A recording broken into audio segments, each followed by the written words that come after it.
अब हम question 5th को हल करते हैं। What are 2 necessary condition to build federal system? संघ निर्माण की कोई 2 आवश्यक शर्तें क्या हैं? आपको बताना है कि संघ निर्माण करने के लिए आवश्यक शर्तें क्या हैं। प्रिय विद्यार्थियों, जैसा कि आप सभी जानते हो, संघ का निर्माण होता है, स्वतः जन्म नहीं होता है। वर्तमान समय में संघ राज्य के विकास की सर्वोच्च इकाई है, लेकिन संघ का निर्माण किसी भी प्रकार की परिस्थितियों में नहीं किया जा सकता है। संघ के निर्माण एवं उसकी सुदृढ़ता के लिए अनेक बातें आवश्यक होती हैं। संघ के निर्माण की आवश्यक शर्तें निम्न हैं। प्रथम शर्त, जिन क्षेत्रों में संघ का निर्माण करने की इच्छा हो वे भौगोलिक दृष्टि से पास होने चाहिए अथवा जल द्वारा, भूमि द्वारा एक दूसरे से दूर नहीं होने चाहिए। इकाइयों के परस्पर अत्यधिक दूर होने की दशा में किन्हीं भी विषयों के संबंध में प्रशासनिक एकता स्थापित नहीं की जा सकेगी।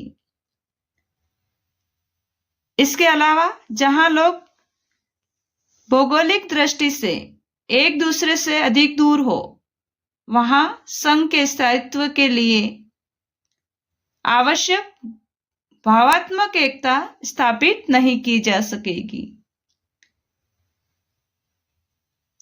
तो संघ निर्माण के लिए प्रथम शर्त है,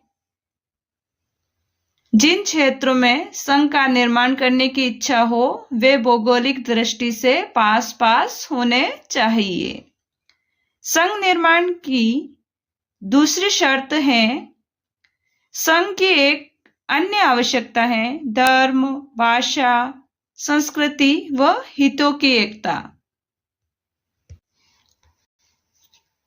संघ का उद्देश्य एकता स्थापित करना होता है और यह तभी संभव है जबकि राज्य व राष्ट्रीयता की सीमाएं अनुरूप हो। एक नवनिर्मित संघ राज्य की सफलता उन तत्वों पर आधारित है जो मनुष्यों को एकत्रित रखते हो और उनमें एकता की भावना का विकास करते हो। थर्ड शर्त, जनता का राजनीतिक दृष्टि से योग्य होना।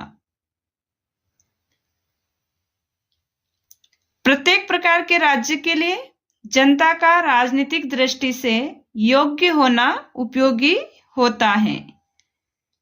तो संघ निर्माण के लिए आवश्यक शर्तें क्या हैं, अभी हमने इन बिंदुओं के माध्यम से जाना। अब हम नेक्स्ट क्वेश्चन हल करते हैं। यूनिट 4th इकाई 4th question number 7, give 2 assertion in favor of bicameral legislature। द्विसदनात्मक व्यवस्थापिका के पक्ष में कोई 2 तर्क दीजिए। आपको द्विसदनात्मक व्यवस्थापिका के पक्ष में कोई 2 तर्क लिखने हैं। व्यवस्थापिका एक सदनीय हो या द्विसदनीय हो, इस विषय के संबंध में भी विद्वानों में मतभेद हैं। जो द्विसदनीय व्यवस्थापिका को श्रेष्ठ मानते हैं वे इसके पक्ष में जो तर्क देते हैं वो है, प्रथम तर्क, जल्दबाजी में पारित कानूनों को रोकना।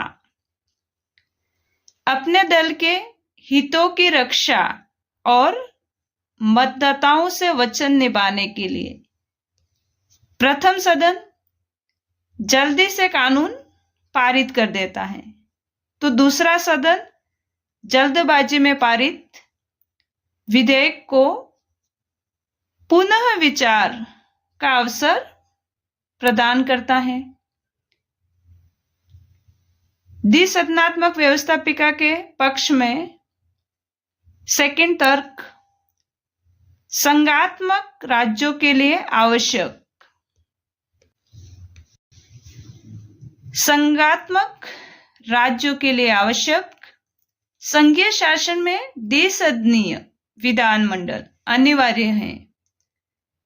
प्रथम सदन देश की संपूर्ण जनसंख्या का और द्वितीय सदन संघ की इकाइयों का प्रतिनिधित्व करता है। आप सभी जानते हैं, संघीय शासन में राज्यों को दूसरे सदन में प्रतिनिधित्व देकर उनके हितों की रक्षा की जा सकती है। तो द्विसदनात्मक व्यवस्थापिका के पक्ष में दूसरा तर्क संघात्मक राज्यों के लिए आवश्यक है। थर्ड तर्क देखते हैं, पहले सदन के समय की बचत। कल्याणकारी राज्य के कारण व्यवस्थापिका के कार्यों में वृद्धि हुई है। व्यवस्थापिका के काम बढ़ गए हैं। एक सदन के पास इतना समय नहीं होता है कि भली भांति विचार करके विधेयक पारित कर सके। जहां द्वितीय सदन होगा वह प्रथम सदन के कार्यों को कम करेगा।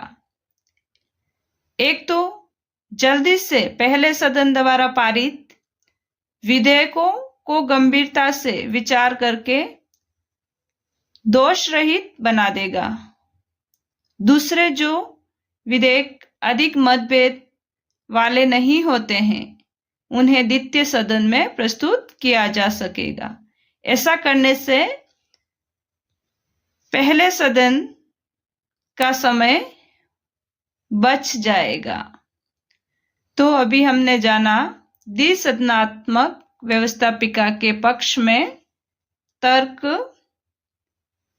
क्या है। अब हम देखते हैं question number next. Question number 8, tell two functions of judiciary. न्यायपालिका के दो कार्य बताइए। न्यायपालिका क्या क्या कार्य करती है आपको बताना है। आपको केवल न्यायपालिका के दो कार्य बताने हैं। न्यायपालिका के कार्य। आधुनिक काल में न्यायपालिका के अनेक कार्य करने होते हैं। राजनीतिक व्यवस्था एवं सरकार की प्रकृति के अनुसार इसके कार्यों में थोड़ा बहुत अंतर हो सकता है।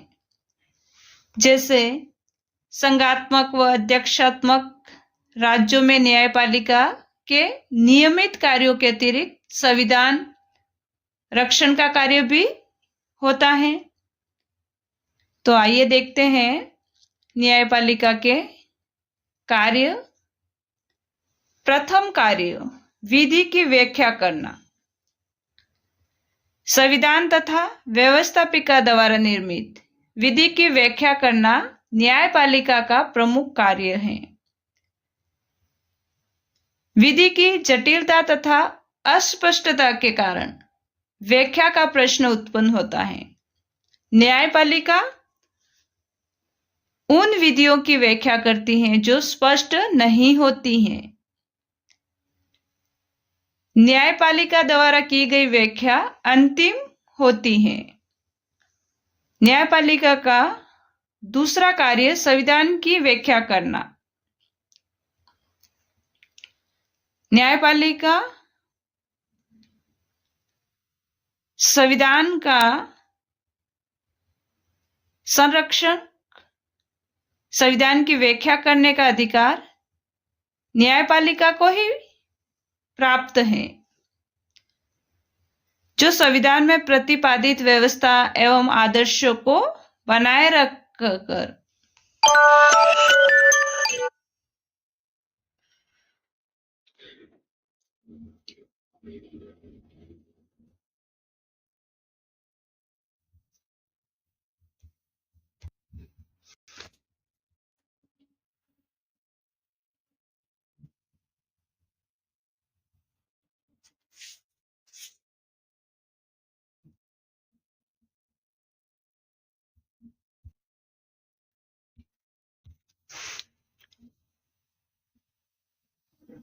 न्यायपालिका का मुख्य कार्य देश की मूलभूत विधि के अनुसार न्यायिक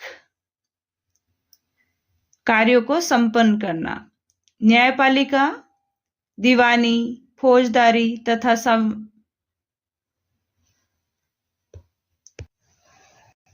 सांविधानिक मुकदमों को सुनकर व्यक्तियों के आपसी विवादों तथा सरकार व नागरिकों के बीच हुए विवादों का निर्णय करती है।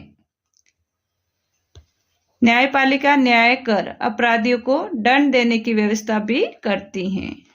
तो भी हमने जाना न्यायपालिका के कार्य क्या है।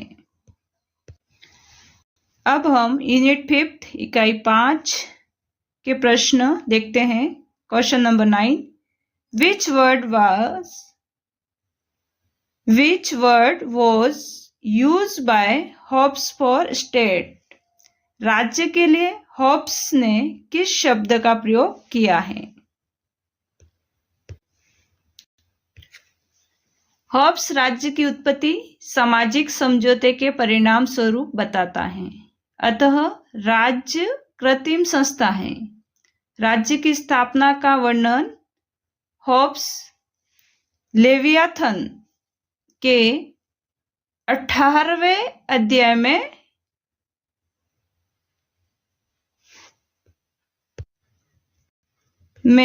करता है। साथ ही हॉब्स राज्य के लिए कॉमनवेल्थ शब्द का प्रयोग भी करता है। तो आपको दोनों शब्द ध्यान रखने हैं। राज्य के लिए थॉमस हॉब्स ने लेवियाथन शब्द का प्रयोग भी किया है। साथ ही राज्य के लिए थॉमस हॉब्स ने कॉमनवेल्थ शब्द का प्रयोग भी किया है। Question number 10, mention any two differences between liberalism and Marxism. उदारवाद व मार्क्सवाद में कोई दो अंतर बताइए। उदारवाद और मार्क्सवाद। अभी बीए प्रथम सेमेस्टर राजनीति विज्ञान का जो सिलेबस दिया हुआ है उसमें यह दोनों टॉपिक नहीं है, लेकिन आगे आपको इन दोनों टॉपिक को पढ़ना पड़ेगा सेकंड ईयर थर्ड ईयर में। तो आप इस प्रश्न का उत्तर अभी जान लो, उदारवाद व मार्क्सवाद में क्या अंतर है। अभी प्रथम सेमेस्टर में उदारवाद और मार्क्सवाद टॉपिक नहीं है, इस बात का आपको विशेष ध्यान रखना है। उदारवाद और मार्क्सवाद में अंतर। उदारवाद वह विचारधारा है जिसके अंतर्गत मनुष्य को विवेकशील प्राणी मानते हुए सामाजिक संस्थाओं को मनुष्य की सामूहिक प्रयास का परिणाम समझा जाता है। उदारवाद की उत्पत्ति 17वीं शताब्दी के प्रारंभ में हुई है। उदारवाद का जनक जॉन लॉक हैं। वहीं मार्क्सवाद कार्ल मार्क्स के विचारों पर आधारित एक राजनीतिक दर्शन है। मार्क्सवाद पूंजीपतियों और मजदूर वर्ग के बीच संघर्ष का परीक्षण करता है। तो उदारवाद और मार्क्सवाद में अंतर क्या है अभी हमने जाना। आज की क्लास यहीं समाप्त होती है। अगर वीडियो पसंद आया हो तो प्लीज वीडियो को लाइक कीजिए, अधिक से अधिक कमेंट्स कीजिए, अधिक से अधिक शेयर कीजिए और जिन्होंने अभी तक चैनल को सब्सक्राइब नहीं किया है तो प्लीज चैनल को सब्सक्राइब कीजिए, बेल आइकन को प्रेस कीजिए ताकि आने वाले नेक्स्ट पेपर का नोटिफिकेशन आपको सबसे पहले मिल सके। Thank you so much.